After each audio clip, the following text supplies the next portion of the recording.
Oi, meus prezados alunos. Hoje nós vamos corrigir o trabalho e a prova. O trabalho, eu sei que muitos alunos me mandaram e-mails comentando acerca da dificuldade para resolvê-lo. Entretanto, a solução é fácil.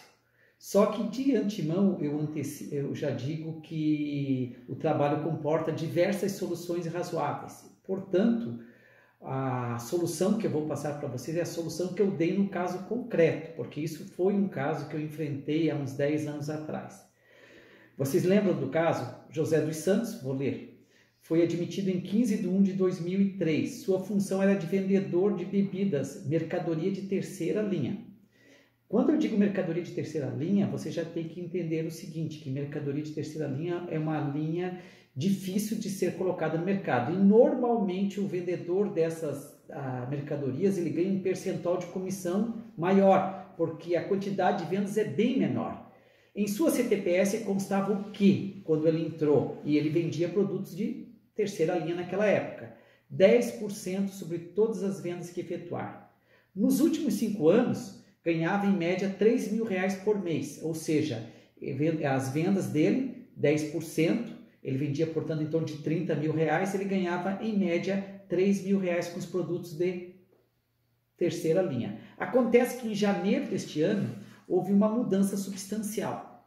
Seu empregador passou a representar a linha Coca-Cola, mercadoria já de primeira linha. A mercadoria de primeira linha é uma mercadoria que se vende facilmente, o vendedor não precisa nem sair para a rua, ele vende pelo telefone, por WhatsApp, por e-mail, por qualquer tipo de aplicativo, e a venda é muito maior.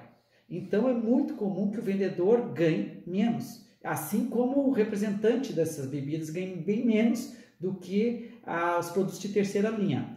Em razão disso, as vendas de José saltaram de 30 mil por mês para 1.030 mil reais por mês, ou seja, aí já vem o quê? Os produtos de primeira linha nesses meses ele já vendeu 1 milhão por mês em média, enquanto que o outro produto ele vendia apenas 30 mil reais. Porém, seu empregador, no dia destinado ao pagamento do salário, recusou-se a pagar 103 mil de comissões, porque qual foi o cálculo que o José fez? O José fez o seguinte, eu vendi 1 milhão e 30, portanto 10% dá 103 mil reais de comissão. Entretanto, o empregador não quis pagar esse valor. Disse que pagaria apenas 1% sobre os produtos de primeira linha e continuaria pagando os 10% para os produtos de terceira linha. Ou seja, 13 mil reais do produto da primeira linha, ele pagou, né? Para o José, 13 mil reais, desculpa, 13 mil reais é o total que ele pagou para o José. E surgiu essa dúvida. Então, no problema, o que eu pedi para vocês resolverem, né? Diante dessa controvérsia, você, na condição de advogado da empresa, foi chamado para proferir um parecer acerca dessa questão. E você teria que elaborar, portanto, um parecer, né? E nesse parecer, você deveria fazer o quê? Quais eram as questões que eu coloquei para vocês? Quais documentos você solicitará ao empregador para dar seu parecer? Portanto, você, como advogado da empresa, obviamente, você vai chamar o empregador, conversar com ele e vai pedir documentos para avaliar o caso. E quais serão esses documentos, tá? O primeiro documento que você tem que apresentar efetivamente nesse parecer, para dar esse parecer, a primeira coisa que você tem que saber é o quanto que o empregador ganha com os produtos da primeira linha. Isso é fundamental, porque se você for levar isso a juízo, você vai ter que dizer, olha, juiz, eu ganho 10% e o empregado quer ganhar 10%, ou seja, considerando os encargos sociais, ele quer ganhar mais do que eu. E é normal nesses produtos de primeira linha que o percentual fique, eu sei que isso vocês não sabem, obviamente, né? Mas é normal o percentual para o representante, ou seja, para o próprio empregador, é normal que esse percentual fique em torno de 8 a 10%. Para o empregador, ou seja, o empregador ganha 10% das vendas dos produtos da primeira linha. Então, esse documento é fundamental você trazer para os autos, para mostrar para o juiz que a pretensão do empregado, em última análise, se esse parecer for levado a juízo, obviamente, né, ou se você apresentar uma defesa em juízo, que a pretensão do reclamante quebra o equilíbrio contratual. Então, é fundamental você trazer esse documento para saber se realmente é suportável esse percentual de 10% que o empregado quer receber. Porque razoabilidade, e aqui, pessoal, primeiro princípio que nós vamos utilizar, o da razoabilidade. A razoabilidade é uma ideia de equilíbrio, de suportabilidade. Então, eu não posso efetivamente entender que o empregado, numa relação de emprego, tenha uma remuneração superior àquilo que o próprio empregador ganha. Porque o empregador obtém, o que ele quer? Ele quer lucro. E se ele vai pagar tudo o que ele ganha e um pouco mais para o empregado, obviamente que ele não terá lucro, terá só prejuízo. Então eu preciso saber, para poder dar um parecer, o quanto que o empregador efetivamente ganha com a venda desse produto de primeira linha, para saber se é suportável ele pagar 10% para o empregado. Segunda situação é trazer um documento, uma espécie de declaração de outros representantes comerciais que ateste o quanto o representante comercial vendendo produtos de primeira linha, produto da Coca-Cola, ganha normalmente no mercado. Esse documento eu tenho que trazer para poder elaborar o meu parecer e efetivamente construir uma tese se houver uma demanda em juízo, né? Então, as duas coisas. Documentos que eu tenho que pedir para o empregador. Contrato entre ele e a Coca-Cola. Primeiro. Segundo, uma declaração quanto ao percentual que ele oferece para os seus empregados de 1%. Se esse percentual realmente é o efetivamente pago no mercado de trabalho. Essa declaração de quem? De outras empresas que trabalham no mesmo segmento. Então, por algum motivo eu estou pagando 1%. O empregador, quando avisou os empregados, e está lá no problema, sobre o percentual de 1% está no problema, o empregador avisou seus empregados quando assinou o contrato com o fabricante dos produtos de primeira linha. Ora, de algum lugar ele tirou esse 1%. Então é uma questão que você tem que perguntar para o seu cliente, de onde que você tirou esse 1%? Ele vai dizer, olha, eu tirei porque isso é o que normalmente o mercado paga. Mas quem foi que te passou esse valor? É os outros representantes da Coca-Cola. Então você consegue declarações que eles pagam esse percentual de 1% para os seus empregados? Sim, eu consigo. Então me traz esses documentos. É isso que você tem que fazer como advogado, produzir a prova, o parecer, vamos dizer, uma fase prévia para uma eventual contestação em juízo. Você vai ter que levar ao juiz essa informação. Olha, excelência, e dizer para ele, olha, excelência, o que os empregados ganham normalmente é 1%, e esse empregado está querendo ganhar 10%. E 10% eu não consigo pagar, porque nem eu ganho 10%. Eu ganho só 8% conforme o contrato que está aqui. Portanto, não há razoabilidade na pretensão do empregado. É isso que você tem que construir, essa tese que você tem que procurar construir, tá? Depois, mais perguntas, né? O empregador cometeu algum erro por ocasião da admissão de José? Claro que cometeu um erro, e um erro gravíssimo. Um erro muito grave. Jamais você pode colocar na CTPS do empregado 10% sobre todos os produtos que vender. Você tem que colocar simplesmente que ele ganha por comissões. E, num contrato separado, apontar os produtos que ele vende e quais produtos, qual é o percentual de comissão sobre cada produto. Porque você tem que ter essa visão. As coisas mudam e você não pode ficar com uma contratação, tipo essa que está na CTPS, inflexível. Porque se houver alguma introdução de algum outro tipo de produto, você enfrentará problema.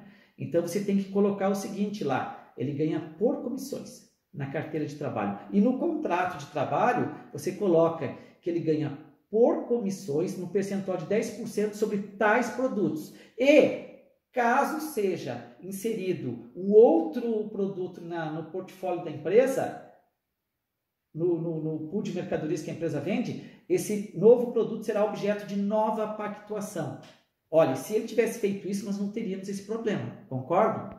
Então, errou feio o empregador. Houve alteração contratual, aqui reside efetivamente a pedra de toque do problema, tá?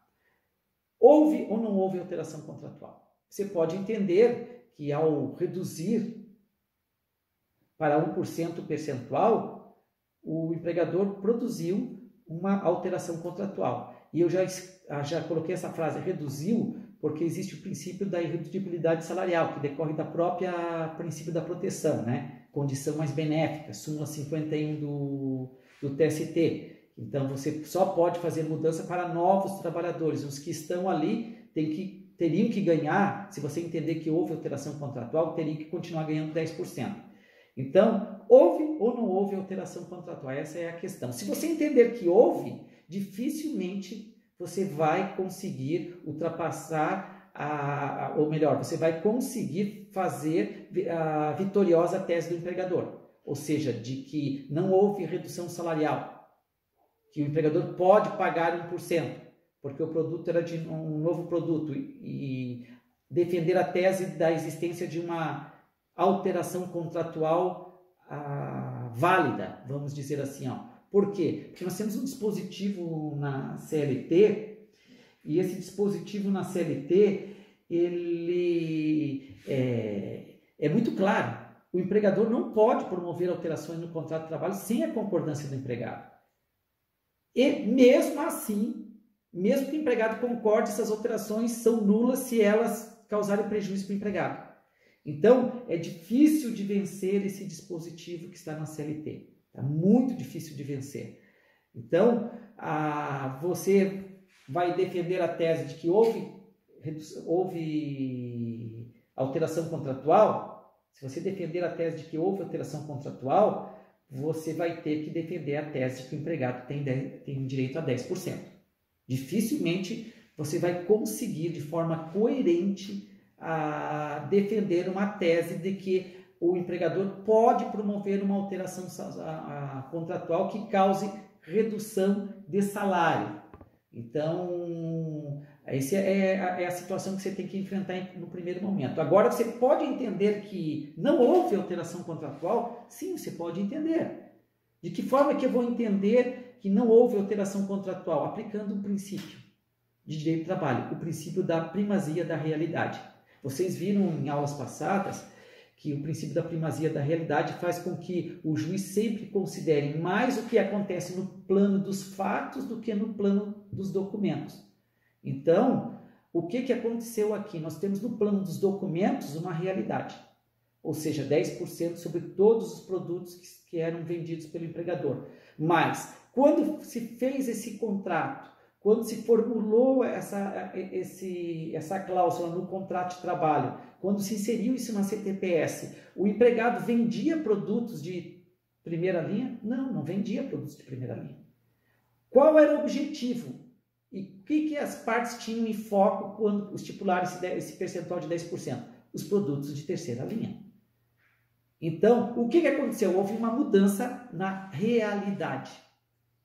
Houve uma mudança na realidade. Aí você pode entender e pode defender essa tese que, na verdade, sobre os produtos de primeira linha, jamais houve pactuação de comissão. É isso que você tem que entender. E se jamais houve pactuação de comissão, nós não podemos falar de alteração contratual. Nós temos que dizer que o que está faltando é um aditivo contratual para fixar o percentual de comissão para o produto que foi inserido no portfólio da empresa. Ou seja, os produtos de primeira linha, produto Coca-Cola. É isso que nós podemos dizer, defender essa tese, com base no princípio da primazia da realidade. Então, ao manifestar esse parecer, você tem duas situações. Primeiro, eu entendo, vamos voltar lá, eu entendo que houve alteração contratual.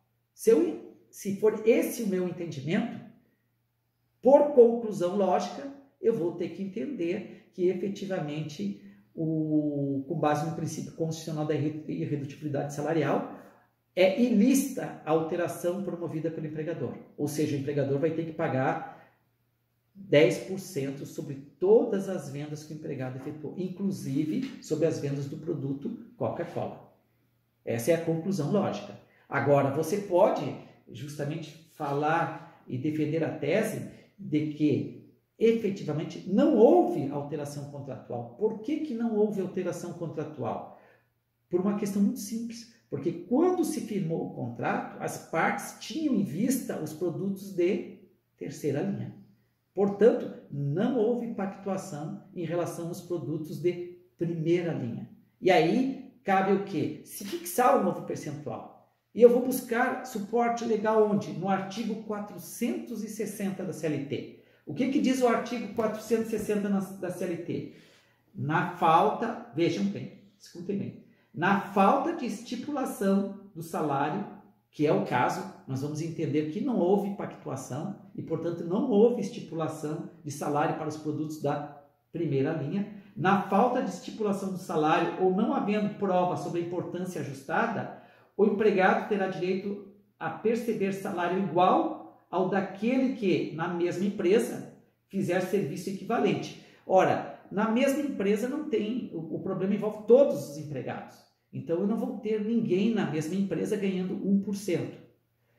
Agora, o que diz o artigo? Ele vai além do na mesma empresa. Ou do que for habitualmente pago por serviço semelhante. Aí, sim. Aí vou pegar aquela declaração e vou mostrar para o juiz, e vai constar isso no meu parecer também, se essa questão, quando eu digo mostrar para o juiz, se essa questão for ajuizada. Excelência, olhem só. Habitualmente, para o mesmo serviço é pago 1%, conforme as declarações que aqui apresento. E, portanto, é válida a fixação desse percentual de 1%. É válido, não houve alteração contratual. Princípio da primazia da realidade. Tá? Então, esse trabalho você pode resolvê-lo com base em dois princípios. Primazia da realidade e razoabilidade. A razoabilidade, não esqueçam, é aquele princípio que a gente aplica nas áreas obscuras do direito.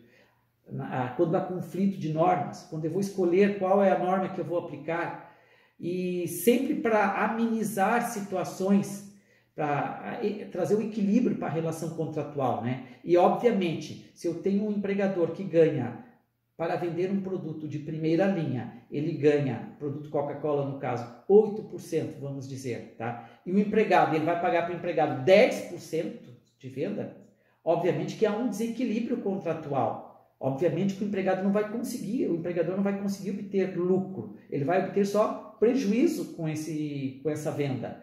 Então, isso não está dentro do âmbito da razoabilidade. E a razoabilidade dela decorre várias ideias, por exemplo, a suportabilidade.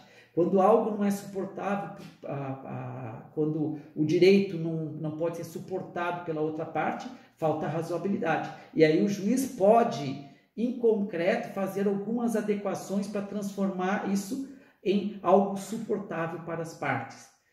Por isso, aplicável aqui o princípio da primazia, o princípio da razoabilidade. E depois o princípio da primazia da realidade, dizendo que o que está no documento não era o que efetivamente ocorria, não é o que está, ou melhor, o que está no documento, na carteira de trabalho, quando foi ali colocado, não existia o produto de primeira linha. Ou seja, esse percentual de 10% foi fixado dentro de uma realidade, que eram os produtos de terceira linha. E nos produtos de terceira linha é possível sim se pagar 10% para o vendedor, porque normalmente o empregador ganha 30%, 40%, até 50% na venda desses produtos. Então é possível ele pagar 10% para o vendedor. Agora, para os produtos de primeira linha, não, aí já é diferente. Tá? Aí é outra realidade, e por isso eu aplicarei o quê? Eu aplicarei os percentuais cabíveis para esta realidade, produtos de primeira linha. Então, mais ou menos é por aí a solução mais adequada que eu utilizei, né? E essa decisão eu proferi e foi posteriormente confirmada pelo tribunal. E vocês podem perguntar, professor, e se eu não respondi dessa forma, eu errei? Não. Tudo, como eu falei para vocês em e-mails, eu não vou considerar certo ou errado, eu vou considerar o quê? A tua argumentação, como você argumentou, se houve coerência na sua argumentação. É dessa forma que eu vou corrigir o trabalho, tá? Então, essa é uma questão complexa, tá? É uma questão complexa. Se eu pegar 10 advogados especialistas em direito do trabalho e passar esse problema para eles, provavelmente muitos deles vão dizer que o empregado tem direito a esse 10%. Tá? Então, eu vou ter em mente isso. eu vou considerar isso, eu vou considerar a argumentação de vocês, a coerência. Agora, obviamente, se você disse, olha, houve alteração contratual e é lista essa alteração contratual, aí você já está dando um parecer contra dispositivo expresso em lei, contra dispositivo constitucional. Então, aí não é possível, efetivamente, eu entender que você acertou, você teve coerência ou sua argumentação foi boa, tá? Aí eu vou descontar ponto. Então, dessa forma que eu vou corrigir.